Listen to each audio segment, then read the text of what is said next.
Hello, I'm Gavin Hoey and you're watching the Technique of the Month from Digital Photo Magazine.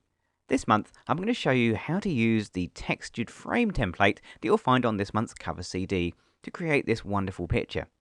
So where do we start? Well, that's where we're going to finish, so here's where we're going to start. So this is the template as it comes in off the CD. See, it's got three little frames for us to fill with our own pictures and some lovely texture and colour inside. So let's start adding some pictures in. Let's go to File and Open, and we'll open the first of the pictures. Now you can use your own pictures, but I'm going to use the ones that are on the cover CD. So we're going to select and select all. That puts the little marching ants all the way around the entire picture. And then go to Edit and Copy, and that'll copy the picture into the computer's temporary memory. Now we can close that picture down, we don't need it anymore, and we're back to our frame template. Now let's go up to Edit and choose Paste, and that'll put it into the picture. But look at the size, it's absolutely enormous. I mean, it fills not only the whole picture, but half of it's dropped off the bottom as well. So we need to shrink this down to fit it into the frame. So let's go with Image, Transform, and Free Transform. Now you get a couple of little handles appearing around the picture. Grab any one of the corner ones, doesn't matter which one, and just drag it in. Now you may find that your picture goes a bit squashed out of shape as you drag. If that happens, just hold the Shift key and keep dragging, and holding the Shift means it should stay in proportion. Okay, let's just bring this up here like that, and we'll just try and size it down like that. I'm also rotating it as well because you'll see that our frame on the template isn't perfectly square. It's on a bit of a jaunty angle there. So we need to make sure that the picture we're going to put inside matches the angle nearly. It doesn't have to be accurate, but nearly right. Okay, I think we're pretty much there. We'll click the tick, and that'll make the transformation complete. But that really doesn't look like it's in the frame. It doesn't even look close, does it? I mean, it's not going to convince anybody. So what are we going to do here? Well, what we're going to do is to use layers. So let's go to Window and open the layers. Now you'll see that we have two layers. We've got the picture that we just pasted in and the template underneath it. Now we're going to change the blend mode. Now that's this word normal here, and that controls how these two layers interact together. With a normal blend mode, you can't see through the layer. It's completely opaque. But if I click the little drop down list and change it to something else, in this case hard light, then it becomes semi-transparent, and you can see some of the bits of detail coming through. You can make out some of the cracks on the mud background there. You can make out some of the frame through it as well. So that's looking a lot more convincing. But if we go in nice and close with the zoom tool, you'll see it's not exactly perfect. All of this sort of green leafy stuff is onto the frame as well, and it's not real. So we're going to get the eraser tool and just erase those bits away where it's crept over the frame. Just like that. And then down the sides as well, because we've got a bit of green leaf on the edges of the frame, and just down the other side too. Okay, let's slide down the picture because we'll need to do all the way around this frame like that. And down the other side. And down to the bottom. Here we go. And along the base here. Now you'll see that I'm not being very careful. I'm not making a careful selection. I'm just using the eraser tool, just sort of waving it randomly in the right direction. Now this is the beauty of this template. It doesn't require you to make a complicated selection. Because of the way we've designed it, it's all nice and dark along the edges, and that gives you a bit of freedom just to let the eraser tool spill inside the frame area a little bit, and it still looks really convincing. Okay, so there's the first picture in place. We've got two more frames to fill, so we better get a couple more pictures. Let's go to File and Open, and we'll open the next one of the pictures to go in. You'll see these are all bluebell pictures with trees, so all three of these pictures have a connecting theme. Select and select all, and then Edit and Copy, and we can close that down and back to Edit and paste it in. Now once again, it completely fills the screen. Don't worry, your image is safe underneath, but we're going to go back to Image, Transform, and use the Free Transform. Now you could also use the keyboard shortcut if you wish as well. Control and T will do exactly the same thing. So we're just going to size this down like that and bring it into the right place. Again, I'm going to rotate it by bringing my cursor outside the picture area and just giving it a slight twist until it more or less lines up with the picture frame itself.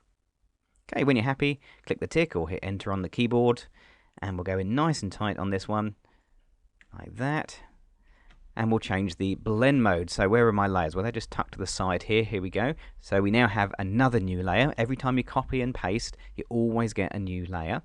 And that layer's blend mode is also set to normal. So let's drop it down and change it to hard light. There we go. Again, we need to do a little bit of work with the eraser tool. So we're just going to run it around the edge of the frame, like that.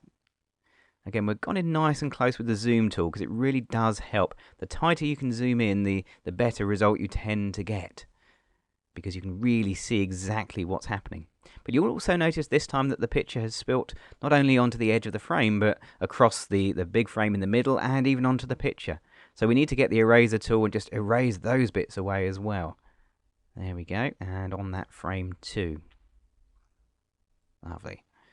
Again, going in close means we can have a good close look, we can check it out, and we can see any bits we might have missed. But that looks like I've got everything. That's good. Okay, let's double click the hand. So we've got 2 in place. Time for one more. Let's open it up.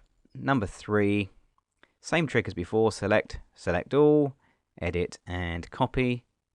Close it down and paste it in. Edit, paste. I'm going to use that keyboard shortcut I mentioned before, Control and T, just to save a few clicks of the mouse. They all add up. And we'll bring it in smaller and rotate it and put it somewhere around about there. Looks pretty good. Click the tick and we'll change the blend mode once more.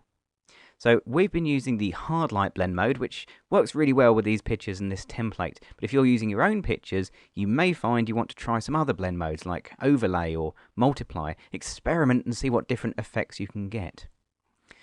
Okay, that's looking pretty good, but now I've actually put it into hard light mode, I can see I've got it in slightly the wrong place. So I'm going to get my move tool and just move that across a little bit like that. Now you can move these around up until the point where you get the eraser tool. Once you start erasing, you're kind of stuck with it in position. So make sure that you're really happy with the exact alignment of your frame and your picture before you start to erase it away.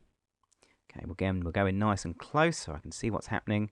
And we'll just find the edge of that frame, there it is. And just work our way around the edge. Around we go, make sure we don't leave any bits we don't want.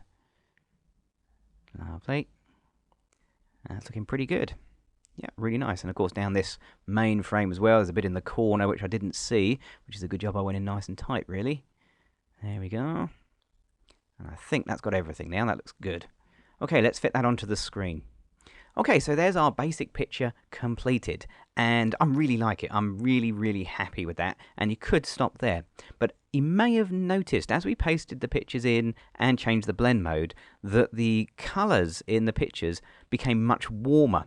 Now that's because the colours inside of these frames on our template are a slightly sort of yellowy tone, so it picks up that warmth using the hard light blend mode.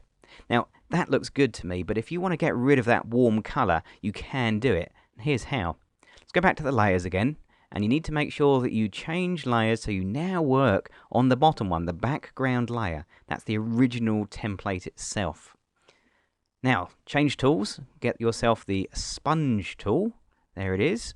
And the sponge tool, we've got a few things we can change on the options here. Brush size 350. Yeah, that's about right for me. That looks good. The mode is set to saturate. Now that's wrong. That would increase the colours. So I'm going to go with desaturate, and that'll remove the colour cast. And the flow, I'm going to push all the way up to 100%, so it works nice and quickly. Now I'm just going to paint across the inside of the frame, and as I do, you'll see that that yellowy tone will start to disappear. Now we're only taking away the colour from the inside of the frame, so the picture itself doesn't lose its colours. The other thing you'll find as well is it doesn't work that quickly. You have to lift your finger off the mouse button and reapply it to build the effect up in gentle strokes. Let's try this side as well. So we'll come in here and take away that yellow tone and build the effect up. And finally this one as well. There we go. So if you want to remove the colours, if you want to go back to a more neutral colour rather than the warm tone, just grab the sponge tool and away you go. And there you go. There's our textured framed triptych picture completed.